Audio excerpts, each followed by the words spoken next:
here's my question. So, Dennis, I grew up in kind of a conservative background, and I moved to Houston, and I live with 5 guys. And here's my question.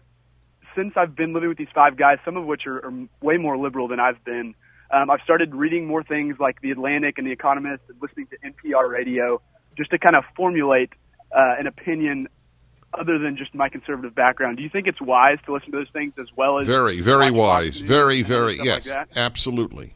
I do everything. I have a subscription to The Economist, and just to give you an example, I read the New York Times every day. I read The Atlantic, exactly what you mentioned. I don't tend to listen much to NPR because I don't find it particularly interesting. They have a very weird, in my opinion, choice of subjects.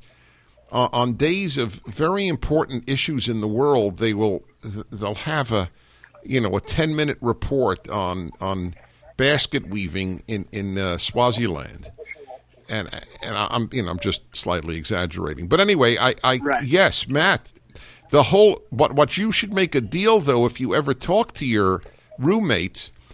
I'll read your guy's stuff. I'd like you to listen and read my guy's stuff. We read them and hear them thousands of times more than vice versa. They are completely non-conversant with our ideas. Completely. Right.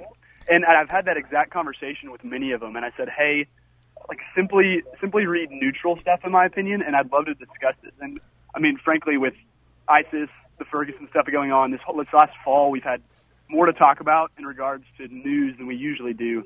And it's been fun to hear their sides of things, but also give a biblically informed opinion of my side of things. I'm a Christian, and I think that this is a big deal to be able to converse and apply. It is. Yes, Matt, I salute you. They don't do that. It's amazing. I'm reading an interview with Norman Lear, for example. People for the American Way, huge man on the left, and comes across a sweet guy. Somewhat foolish because, for example, he mentions in passing, evil is almost always done in God's name.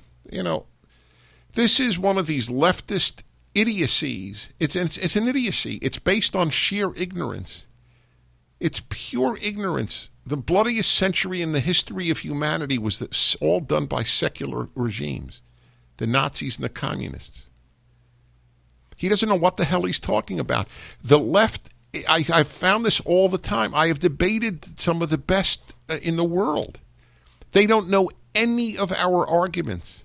They only read themselves, and they are proud of it because they don't think we are worthy of reading. After all, if talk radio is hate radio, why would they ever want to listen to hate?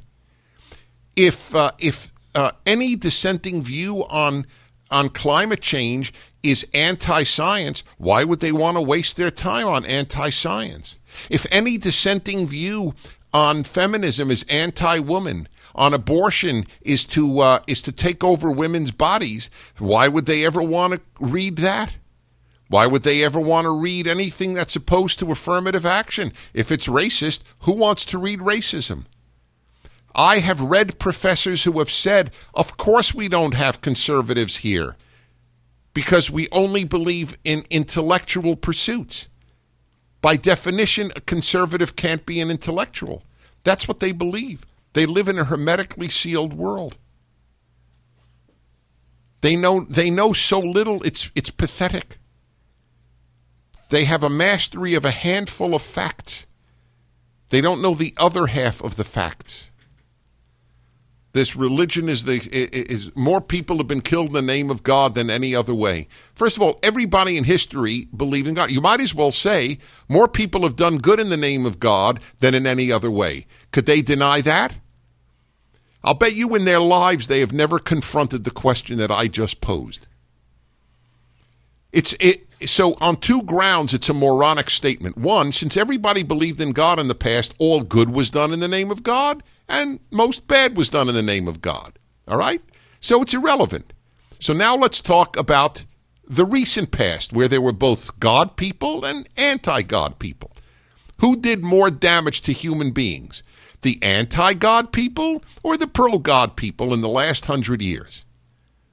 Or did you never hear of the Gulag Archipelago? Did you never hear of the Great Leap Forward of Mao? Did you never hear of the killing fields of Pol Pot? And the truth is, they probably didn't.